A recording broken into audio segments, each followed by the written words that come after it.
Hey, what's going on? My name's Christian. I'm here at the residence for Room for Conversation. Lucky to be speaking with my boy Markeidric. What's going on, man? What's up, brother? Keidric's got a show, Me, Myself, and I, a master of self-discipline. That's right. We're going to be talking about that today, going over some of his pieces in the show, as well as just getting his whole idea of his creative process, what he does to make paintings, and what you got going on. Yeah. It's a newer show. Yes, sir. Newer show today, so that's exciting. So give me a little bit about how the show came to fruition, how you got to start working with residents, and what that stuff was looking like. Yeah, so I guess a little background story. I've known Brandon for a while. Brandon, if I'm not mistaken, started Residence a few years back, probably like a decade now, huh? And so I've kept up with Brandon, kept up what you've done over time, and we've been like real good friends and stuff like that. So um, anything I can in the art world, I want friend, do work with my friends. I jumped to it. So Brandon reached out. We did a mural together in the hallway. That was our first project, and then it kind of unfolded to like us just working together, partnering on like an exhibition, gearing up for a big project later on as well. We're gonna announce. But yeah, man, we came up with the show idea to do a show. I went back, thought about what I wanted to show, where I am in the art world and stuff like that. And then let me speak up. And then just where I am in the art world, like reintroducing myself. You know what I mean? And Okay. trying to submit my name and submit my legacy in the art world while I'm still passionate and stuff like that. So I came up with the title. The title was Me, Myself, and I, and that basically is where I am in life right now. It's just like discovering myself and figuring out like where my place is in the art world. Okay. So that's the title, and so I came up with the concept pretty much. Okay. And you're pretty well known in Atlanta, so you've done a lot of work. You've been around. You've been in the art game for a long time. Yeah. I'm just curious when you're saying reintroduce yourself, or have you taken time off? Where have you been up to? What brought you to this point, to where you're at today with this show? Facts. So yeah, I took like well, I got a few dealers, and I did the being signed to a gallery thing for a little while. Before that, I was pretty much dealing myself, selling a lot of my own work, and that got a little crazy. So I took a break.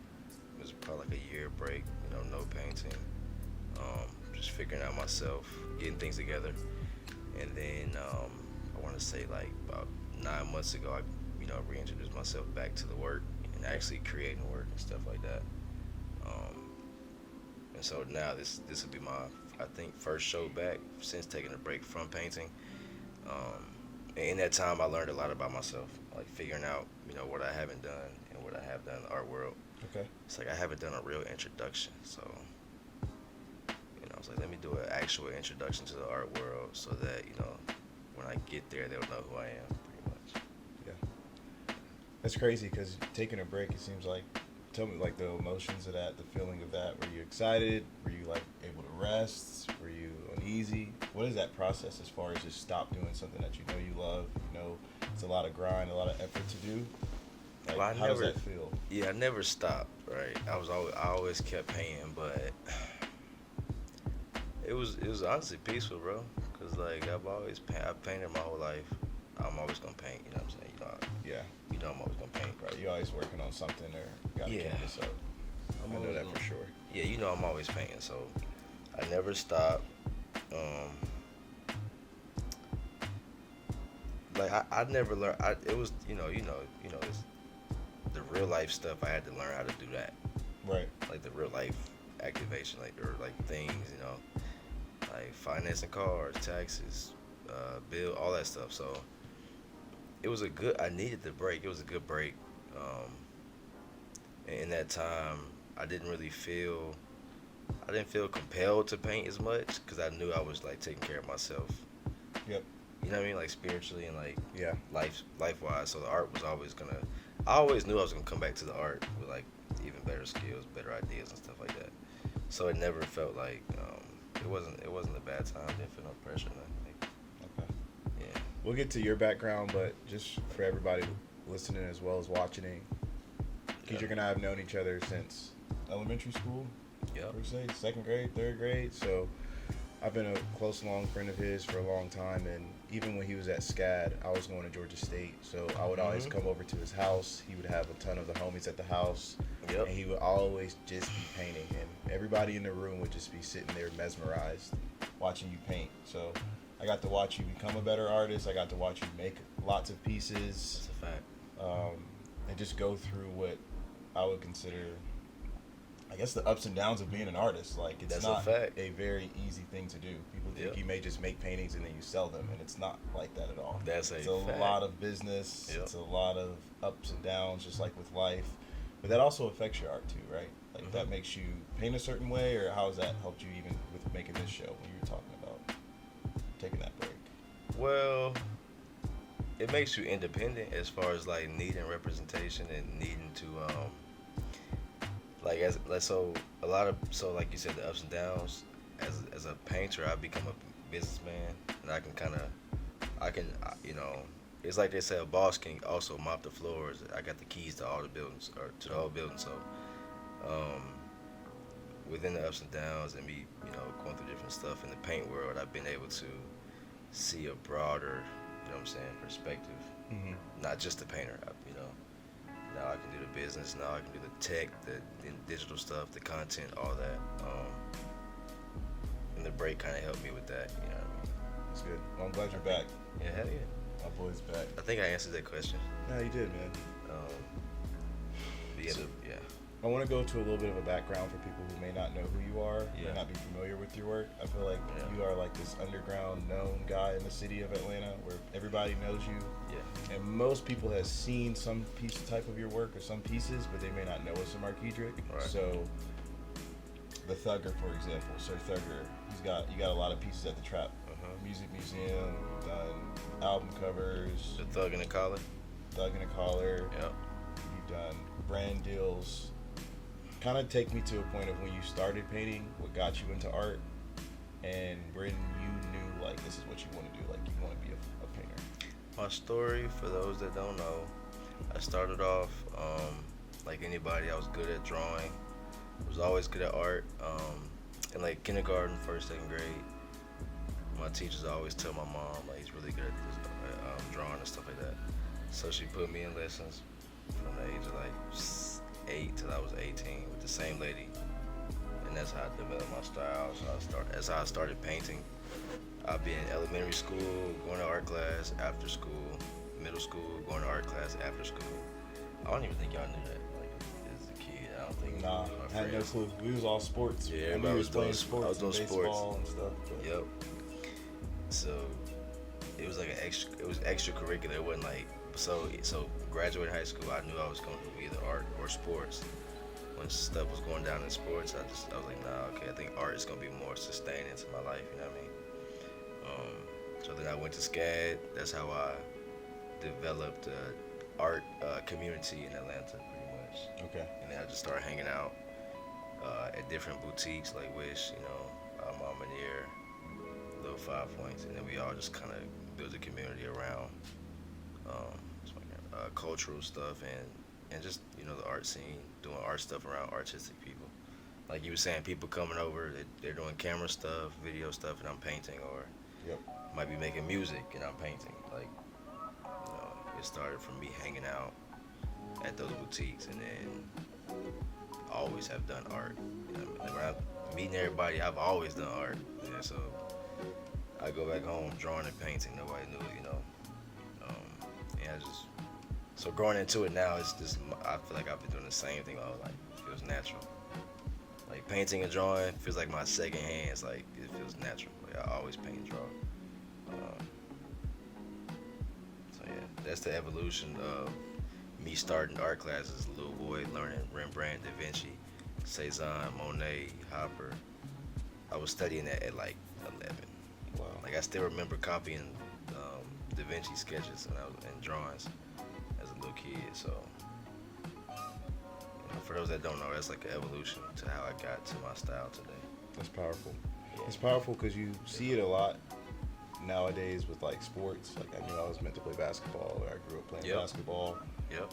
You see it with artists. I knew I wanted to be a musician or a rapper for a long time. You don't hear that as much as far as like artists and painters. Like That's true. you don't hear a lot of people saying like, I knew since I was a kid this is what I was basically meant to be. Like this is That's very something that God has given me, or a divine feeling that like I am meant to be a creative Right. with paintings. That's a good point. So that's really cool. With SCAD, I'm curious because SCAD is this huge institution, Savannah College of Art and Design. Mhm. They produce amazing artists. They're very big, but just knowing you, I mean, I'm gonna get straight to it. You Yeah. kind of had some challenges with SCAD and your type of artwork and your pieces, like For sure. for that institution. It was a little bit of, why are you making this type of works? Or some of your professors I know Mhm. were wanting you to make certain pieces to fit in or That's be a fact. appropriated. So I'm Fact. curious, when you were at SCAD, but on the opposite side, actually, all of your, painting friends and people in your classes loved your work. They loved the Mhm. pieces you were making. So Mhm. how was that experience being at SCAD? How did that help mold you into the artist you are today? And then, like, did that make you kind of be like, oh, the art game is not what I think it is? Or, just looking Yeah. back at that. Yeah, I think it definitely made me realize the politics are real. You know what I'm saying? Yeah. Like it's tangible.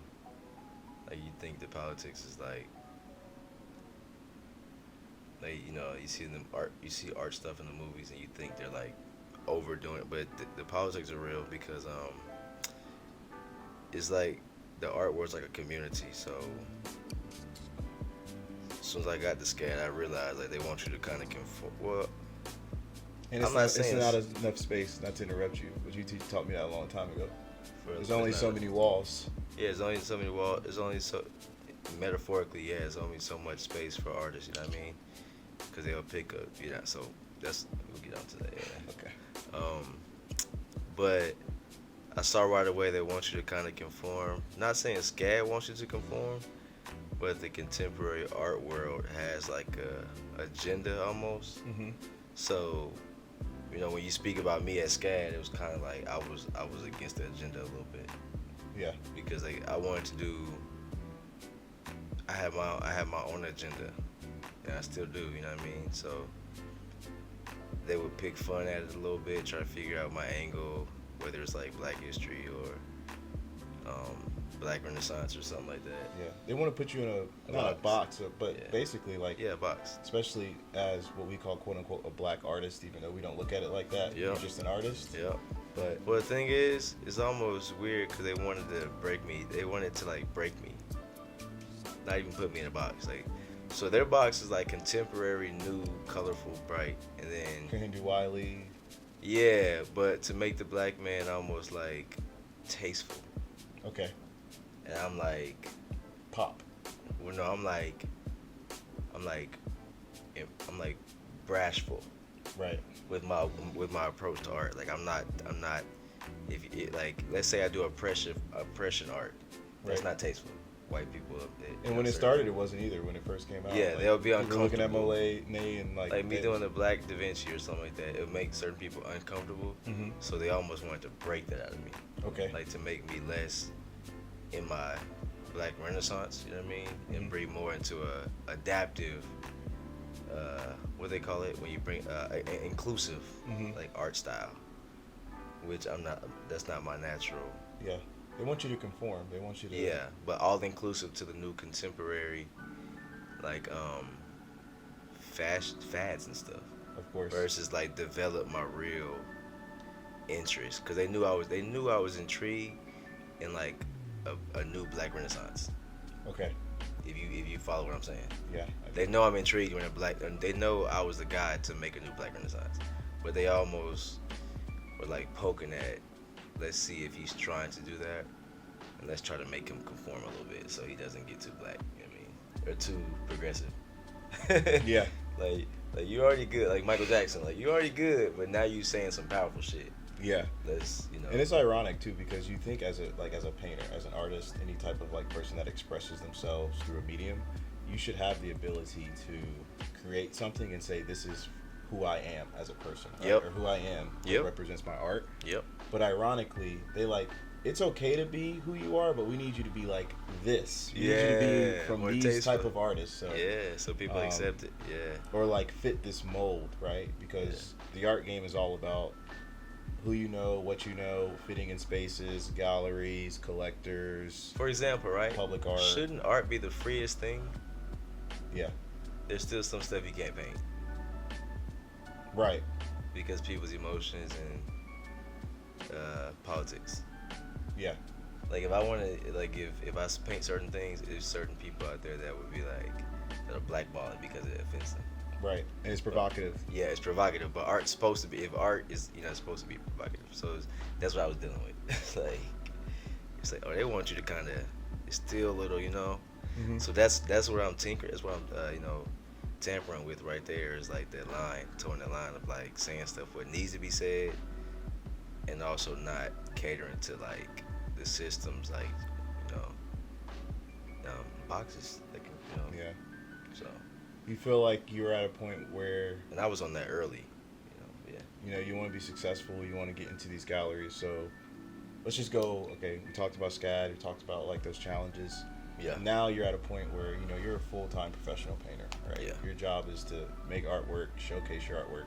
So if you were working with a gallery or a museum and they said we would like this type of piece, how do you deal with that? Like, are you still kind of understanding the art world to create pieces that are going to sell or going to be placed? Like a lot of artists, and the reason why I'm asking that is a lot of artists fall into a mold. They Right. make one type of painting, they make one type of piece, and then they get a few collectors that really like them, and so they never step out to create other type or discover themselves Right, as an artist. right. So you've actually done the opposite, where like you get really good at a type of painting, or you make a Waffle House, and then you say, okay, I've got good at this, I understand this, I need to explore other mediums and other things. Yep. So I think maybe one of the challenges is people can't put a style on you, right? Right, We'll look at right, that right. when we look at these pieces. Right. It's so broad with what you can create. Yeah. So now how do you handle that when you're trying to like introduce yourself into an art world that really kind of wants you to create some type of style or some type of piece? Like how do you handle that with like galleries and even collectors? Well, a simple answer, you just create different bodies of work. That's a simple answer for any artist out there that like has different styles. You create specific bodies of work for specific placements and stuff like that. Okay. That's a simple answer. The harder answer, you kind of don't conform and then you just create whatever and let them come to you. Okay. See what I'm saying? So it's those two. Like I have bodies of work. Like I did the left hand series. Remember the left hand series? Yep. That was big. Maybe we can chop. If once we do this, we can probably put in an image or something like that. But I got the left hand series. I got the Waffle House series. I got the classical, like portraits, like national portraits, like when DMX passed, when Nipsey passed. Here today, gone tomorrow. Here today, gone series. tomorrow. Yeah. So series can help you, distribute whatever to galleries or whatever. But my whole like mission is like as an artist period is just like to make what I want and then naturally because as an artist you know the best because you're the one making it, right? Yep. You're Like, the chef. Yeah, so you're the first You taste should know what tester. people want. Yeah, you're the first taste tester. They Like, come into your restaurant, so. you can't get a food out and everybody's like what's this like? You're just chef. So like as an artist is like I do feel like I should know, you know what I mean? But dang, I forgot what we were talking about. We were just, Or not.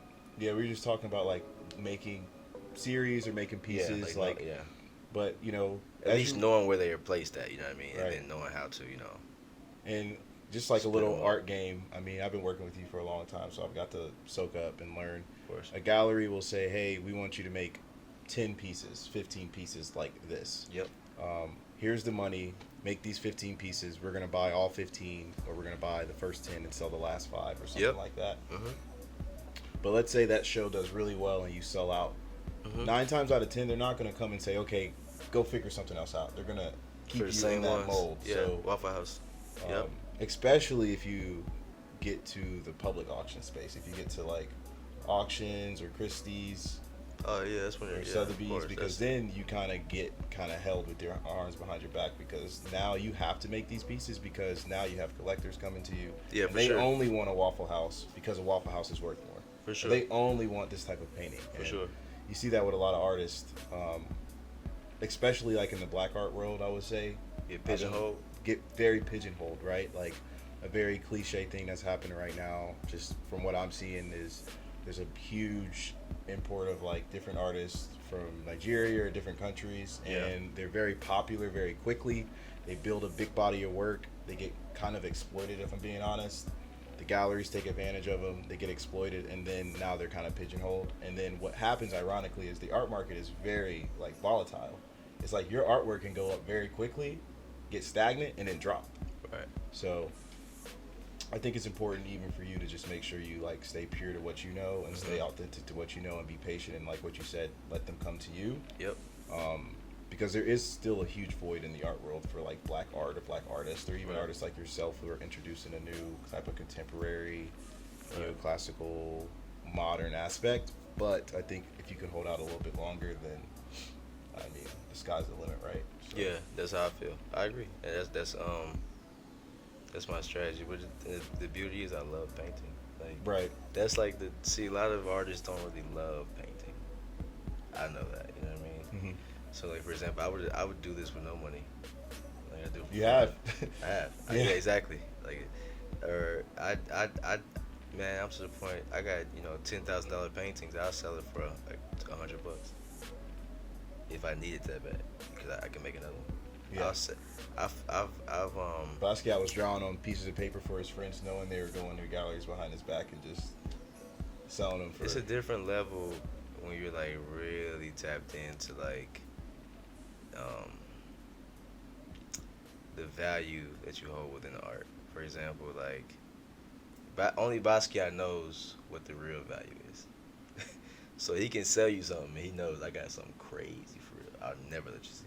You know what I'm saying? Yep, Yeah. it's true. You think this is good, but I got something even like ideas wise. I have ideas that I know for a fact everything I've painted, given, done, everything is nowhere close to like what the value of this idea is gonna be. Yep. Even like the Dirk 1,000-yard stare. I had that idea like 4 years, not 4 years, like 3 years ago. Okay. Doing Dirk with the wide eyes, 1,000-yard stare, because he lost so many homies. Yep. You know, mixing that with the military industrial complex and black rappers, their friends dying. I've had that idea for like 3 years. So now that I'm, that's something I knew. I was like, yeah, I gotta say that, because that's gonna really, So I feel like as an artist, that's why I'm comfortable with, because I know like I got ideas that even the Beyonce is Venus, like, Yeah. Beyonce's Venus is crazy. Beyonce is Venus, like in the clam, you know what I mean? So there's ideas that artists they keep. That's what makes a real artist content, waiting for his time to shine. Like when you see the quick fads and I just saw a quote that slows for show, fads don't last. You know what I mean? Right. When you see the quick fads, artists blowing up, doing hyperrealism and stuff like that. Be careful now what you about to say. Right.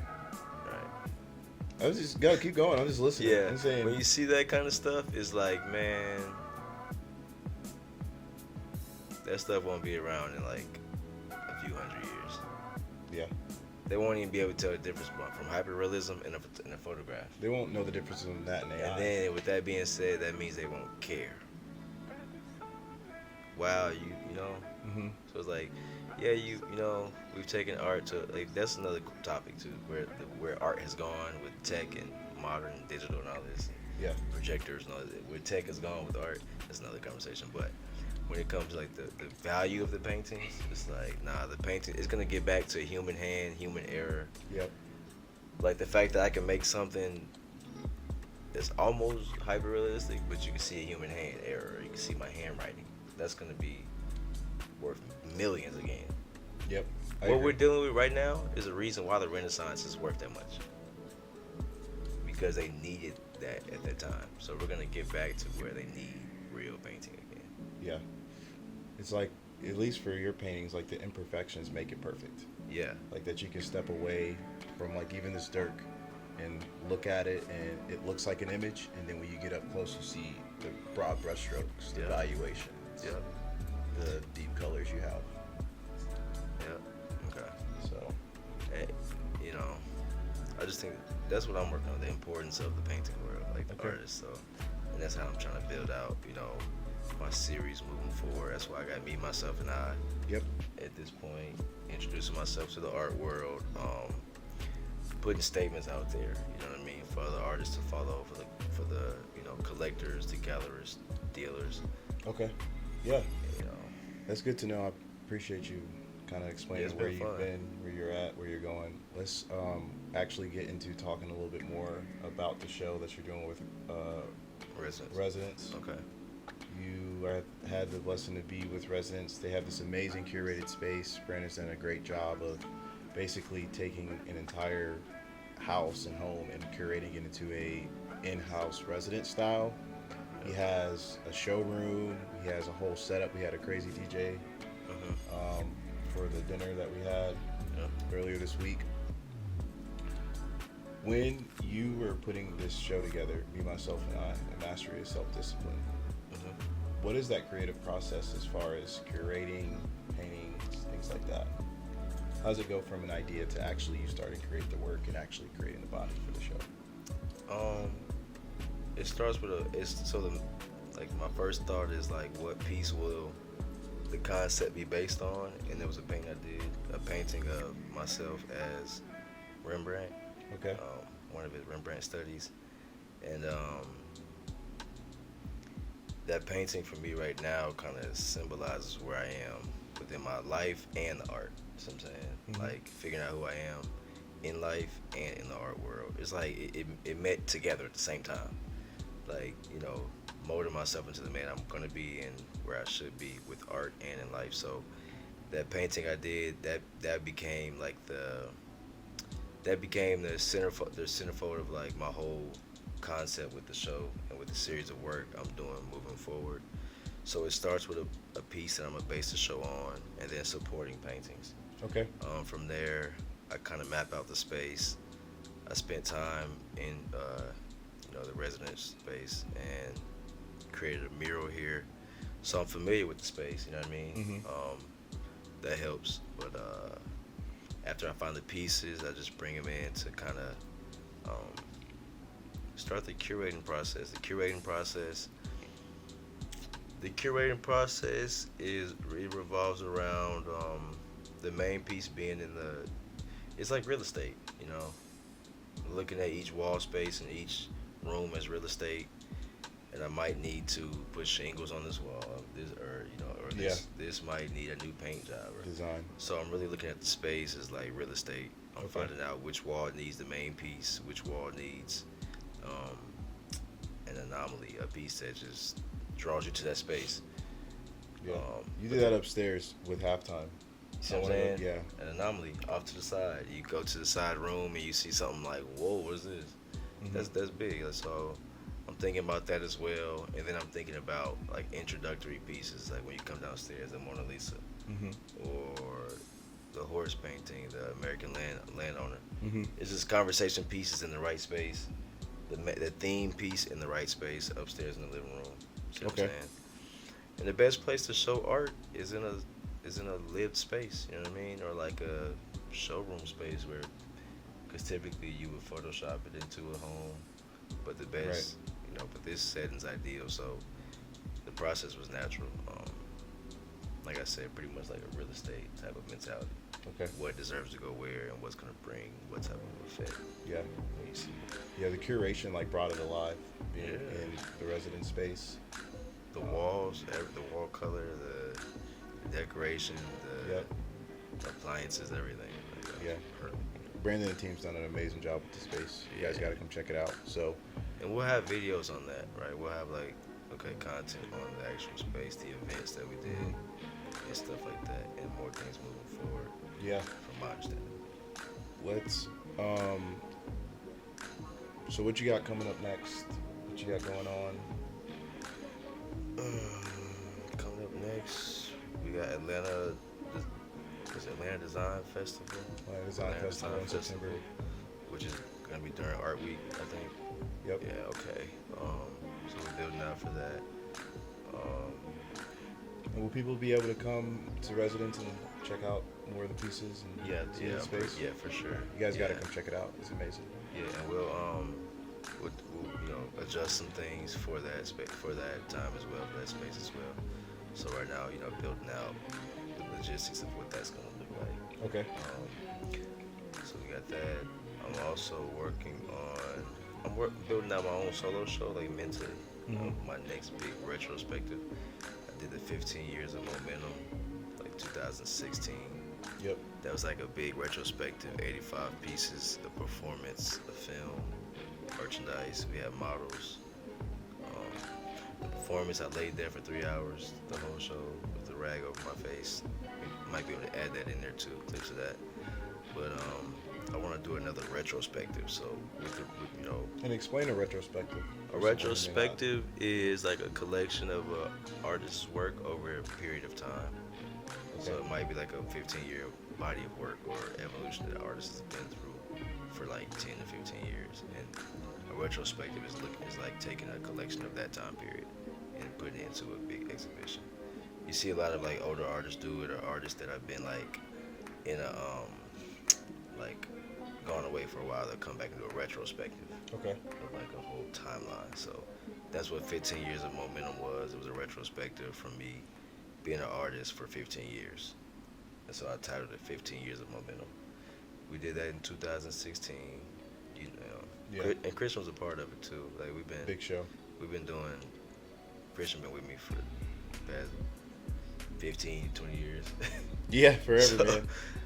So we did that 2016. I want to do another one, probably 2026. Okay. That'll be 25 years of momentum. Yep. Another retrospective, but those two things pretty much. Okay. Looking forward to it. Yeah. As we wrap up here, my final question is: anybody wanting to get into art, anybody looking at their own creative process, what they want to do, any advice for them? Okay. Yeah. What was the question again? Like First anybody part? that wants to Like be a wanting to painter, get maybe into- they are a painter. Anybody that has, I feel like everybody that's a creative has thousands of ideas, things they want to do, and maybe they have imposter syndrome or they're insecure about doing it. Any advice for anybody that's like wanting to do something big or create something, whether it's art or a business, anything? My first advice is practice. Like practice. I don't think artists. I don't know if artists do that or talk about that, but practice. Like, meaning like. My education was repetition, copying and doing repetition. That's how I got good at the craft. So that was the focus of mine. And the art word at one point is like craftsmanship and skill. I would say practice. That's my main. Anybody trying to get involved with painting, drawing, film content, is practice. Meaning like even if you're doing film, set up your own content, like your mock videos. Practice. Okay. Drawing, go back to the value scales, the sphere, the cone, and dark to light, shading, stippling, hatching. Practice. I think that's what we're missing in the art world. That's what a lot of kids are missing with business, with creativity. They're missing that practice aspect and getting familiar with the craft. From there, develop your skills and then start to figure out where you fit in the world and take that into artistic practice. Or artistic development, pretty much. Okay. And then from there, that's my main thing for anybody getting started in art. Anybody that's like having a brain fart or taking a break, just practice, man, and then it'll all come back like natural. Okay.